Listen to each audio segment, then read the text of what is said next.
the place for which that decision to be made about how a woman exercises her reproductive choices is best trusted to the woman in consultation with a medical professional. And so the extent to which there are guardrails here, right? So what Section 2 continues to do is provide the framework that has been described from the sponsor, from the governor's office, from the ACLU. You've heard that there continues to be a viability, post-viability framework, and there continues to be articulated a standard by which that medical decision and medical advice will be made. So the extent to which there are guardrails in place, this is the extent to which there's a necessary in the professional judgment of a physician. Those are guardrails that's trusting the medical profession to engage in appropriate medical care of their patient, with the patient receiving advice as to how to best exercise her reproductive choices. So I think there are guardrails, and that those guardrails are trusted to the profession that deals with medical, with the medical procedure that an abortion is. And what legal protections does that child have? This is a woman making a decision about what to do with her body, and what's going on with her body. There isn't a live child that's out at this point that this decision is concerned with. I'm Ann Fowler.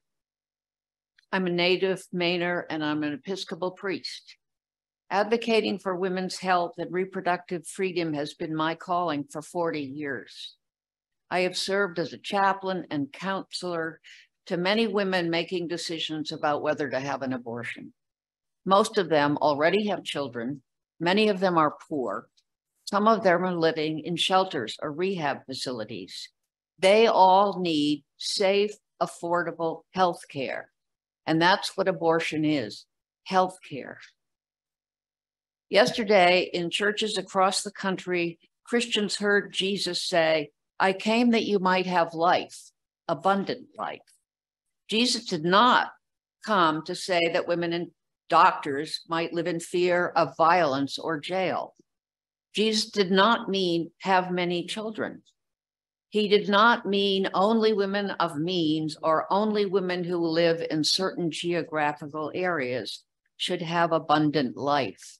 He meant everyone. He meant seek justice, love mercy, walk humbly with your God, and you will have abundant life. We have not heard much from our church faith, but the Catholic Church teaches that the direct and voluntary taking of an innocent human life is always gravely immoral. Pope John Paul II, in 1995, after consultation and with the unanimous consent of all of the bishops of the Catholic Church, confirmed the Church's teaching of a precise and vigorous reaffirmation of the value of human life and its inviolability. Pope John Paul II denounced the proliferation and increased intensity of threats to life, especially when life is weak and defenseless, including abortion. The Holy Father explained that the claim of individual freedom distorts the society's nature and purpose of a constitutional state by creating the risk of detachment from our moral foundations and linked to an unlimited ethical relativism. That's.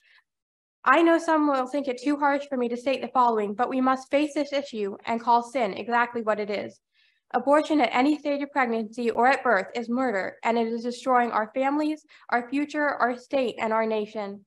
I respectfully urge you to please vote no on LD 1619.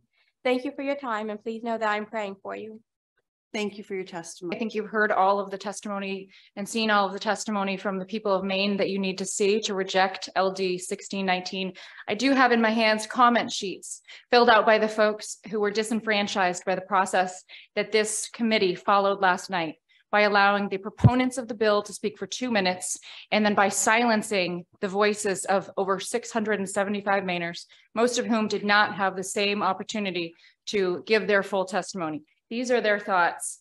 I would just say this, that yesterday and today, for the last 18 hours, we've seen the heart of Maine show up in this state house and in this committee room. We've seen the indomitable spirit of true Mainers. We've seen their resilience and we've seen their determination, their pure intention to speak up for life and to speak up for those who cannot speak for themselves.